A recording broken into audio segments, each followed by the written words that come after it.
जिन वादों के साथ बीजेपी दिल्ली की सत्ता पर काबिज हुई, अब उन वादों को एक एक कर पूरा करने का वक्त आ चुका है। दावा किया जा रहा है कि दिल्ली की आधी आबादी के हक में महिला दिवस के दिन बड़ी घोषणा होने वाली है। मैडम चीफ मिनिस्टर महिलाओं को 2500 रुपए देने की योजना की शुरुआत करने जा रही है, जिसके लिए जवाहरलाल नेहरू स्टेडियम में दिल्ली की 5000 महिलाओं का एक बड़ा सम्मेलन आयोजित किया गया है। और इसी सम्मेलन में दिल्ली की महिलाओं के लिए अनाउंसमेंट होने वाला है। रजिस्ट्रेशन की शुरुआत होने वाली है और हर महीने गरीब महिलाओं के बैंक अकाउंट में 2500 रुपए देने के वादे को अमली जामा पहनाया जाएगा। देखिए, 8 मार्च को अंतर्राष्ट्रीय महिला दिवस है और मुझे तो लगता है इस हिंदुस्तान में हर दिन को महिला दिवस के रूप में मनाना चाहिए। और मैंने जैसे पहले कहा कि हमारी सरकार हर वर्ग के लिए काम करके हर वर्ग को अपने साथ जोड़ने का काम करेगी। 8 तारीख आने दीजिए, आपको दिखाई देगा। बीजेपी 8 मार्च को जवाहरलाल नेहरू स्टेडियम में बड़े पैमाने पर कार्यक्रम की योजना बना रखी है, जहां दिल्ली भर से लगभग 5000 महिलाओं के इकट्ठा होने की उम्मीद है।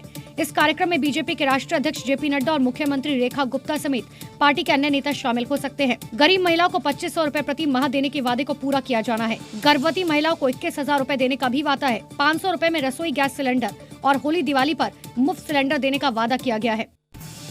अब जब बीजेपी इन चुनावी वादों के दम पर दिल्ली में बम्पर जीत हासिल कर चुकी है, तो वक्त एक एक कर तमाम चुनावी वादों को पूरा करने का है, जिसमें सबसे पहले दिल्ली की महिलाओं को 2500 रुपए की वित्तीय सहायता देने की योजना की घोषणा है, जिसकी शुरुआत 8 मार्च को हो सकती है।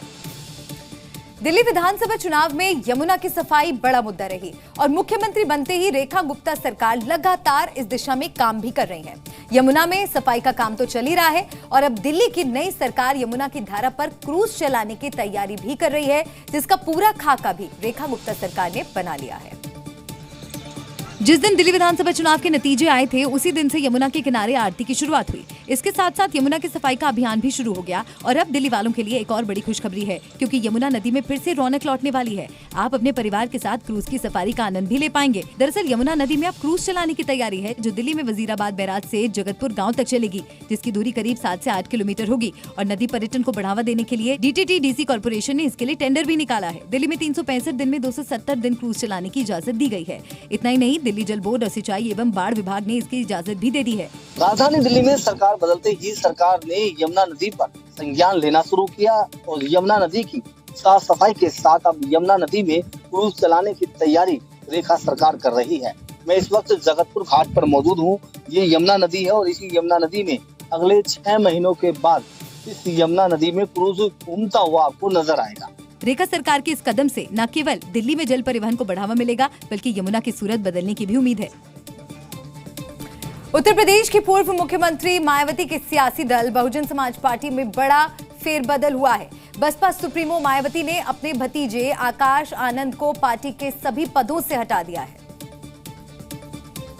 और उनकी जगह उनके पिता और पार्टी महासचिव आनंद कुमार और राज्यसभा सांसद रामजी गौतम को बीएसपी का नेशनल कोऑर्डिनेटर बनाया गया है।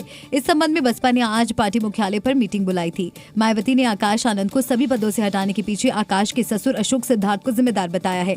आकाश आनंद को पद से हटाने के संबंध में बीएसपी ने लेटर भी जारी किया है। इस फैसले के बाद अब बीएसपी को 2 नए नेशनल कोऑर्डिनेटर मिल गए हैं। आकाश आनंद के पिता और पार्टी महासचिव आनंद कुमार और राज्यसभा सांसद रामजी गौतम को बीएसपी ने नेशनल कोऑर्डिनेटर बनाया है। मैं एक पार्टी का कार्यकर्ता हूं, आदरणीय बहन जी का सिपाही हूं और जैसे जो काम मिला है उस निर्देशन में माननीय बहन जी के निर्देशन में काम करने का काम करेंगे। आज मीटिंग में फैसले के बाद मायावती ने प्रेस कॉन्फ्रेंस भी की। इससे पहले भी एक बार आकाश आनंद को सभी पदों से हटाया जा चुका है। एक साल में दूसरी बार आकाश आनंद को उत्तराधिकारी और नेशनल कोऑर्डिनेटर पद से हटाया गया है। 7 मई 2024 को आकाश की गलत बयानी की वजह से मायावती ने उनसे सभी जिम्मेदारियां छीन ली थी। हालांकि 47 दिन बाद मायावती ने अपना फैसला पलट दिया और 23 जून 2024 को उन्होंने भतीजे आकाश को फिर से अपना उत्तराधिकारी बनाया और साथ ही नेशनल कोऑर्डिनेटर की जिम्मेदारी भी सौंपी। लेकिन अब फिर मायावती ने आकाश आनंद से सारी जिम्मेदारियां छीन ली है। इस दौरान उन्होंने कहा कि जीते जी किसी को भी अपना उत्तराधिकारी घोषित नहीं करूंगी। मायावती ने ये ऐलान रविवार को लखनऊ में बसपा कार्यकर्ताओं के साथ बैठक में किया। बैठक में बसपा के कई राज्यों के प्रदेश अध्यक्ष भी शामिल हुए, लेकिन आकाश आनंद मीटिंग में नहीं पहुंचे। पहले मंच पर 2 कुर्सियां लगाई गई थी, लेकिन बाद में 1 कुर्सी हटा ली गई। मंच पर अकेले मायावती ही बैठी। मध्य प्रदेश के पूर्व मुख्यमंत्री और कांग्रेस के दिग्गज नेता कमलनाथ ने भरे मंच से पुलिसकर्मी को धमकी दे दी। छिंदवाड़ा जिले के थाना प्रभारी को कमलनाथ ने इतनी खरी खोटी सुनाई कि उसकी चर्चा सोशल मीडिया की सुर्खियां बन गई। कमलनाथ छिंदवाड़ा जिले के अमरवाड़ा विधानसभा के हर्रई पहुंचे थे। मंच से जनता को संबोधित कर रहे थे, तभी वो अचानक गुस्से में आ गए और उंगली दिखाकर किसी पुलिसकर्मी को धमकी भरे अंदाज में इशारा किया और धमका दिया। टीआई है का? ये सब कान खोल के सुन ले कि कितने दिन आपकी वर्दी रहेगी, हम भी देखेंगे, आगे का समय भी आएगा। और अपनी वर्दी आप सुरक्षित रखिए, ये मैं टीआई को कहता हूँ। उस टीआई के बहाने कमलनाथ ने पुलिस महकमे के दूसरे पुलिसकर्मियों पर भी उंगली उठा दी। कोई तो होते हैं जो बीजेपी का बिल्ला अपनी जेब में रखते हैं, कुछ होते हैं बीजेपी का बिल्ला ऊपर लगा लेते हैं। ये टीआई ने तो बीजेपी का बिल्ला ऊपर लगा लिया है, सही बात है। तो सुन ले कान खोल के, मुझे दुख होता है ये सब सुन के, दुख होता है, गुस्सा भी आता है। दरअसल कमलनाथ को कांग्रेसी कार्यकर्ताओं ने शिकायत की थी कि पुलिस उनके ऊपर झूठे मामले लगाकर परेशान कर रही है। यूपी में अवध क्षेत्र के बाहुबली नेता और पूर्व बीजेपी सांसद बृजभूषण शरण सिंह के बेड़े में एक और हेलीकॉप्टर शामिल हुआ है। ये उनका तीसरा हेलीकॉप्टर है जिसका रंग भगवा है। बीजेपी के पूर्व सांसद और भारतीय कुश्ती संघ के पूर्व अध्यक्ष बृजभूषण सिंह ने एक और हेलीकॉप्टर खरीदा है।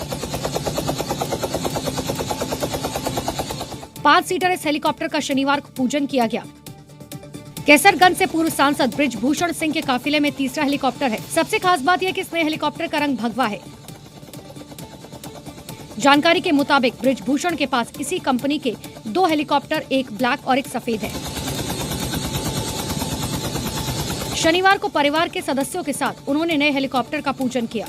भगवा रंग के इस हेलीकॉप्टर का वीडियो और फोटो पूर्व सांसद ने सोशल मीडिया पर शेयर किया। 866 मॉडल वाले इस हेलीकॉप्टर की कीमत 7 से 8 करोड़ के बीच बताई जा रही है। बृजभूषण सिंह के पास उनका खुद का एक प्राइवेट जेट भी पहले से है। पूर्व सांसद बृजभूषण सिंह के पास लग्जरी एसयूवी गाड़ियों का काफिला भी है और अब उनके काफिले में तीसरा हेलीकॉप्टर भी शामिल हो गया। पूर्व सांसद के निजी सचिव के मुताबिक हेलीकॉप्टर होने से सुदूर इलाके में समर्थकों के यहाँ आयोजित कार्यक्रम में समय से पहुँचने में सहूलियत होगी।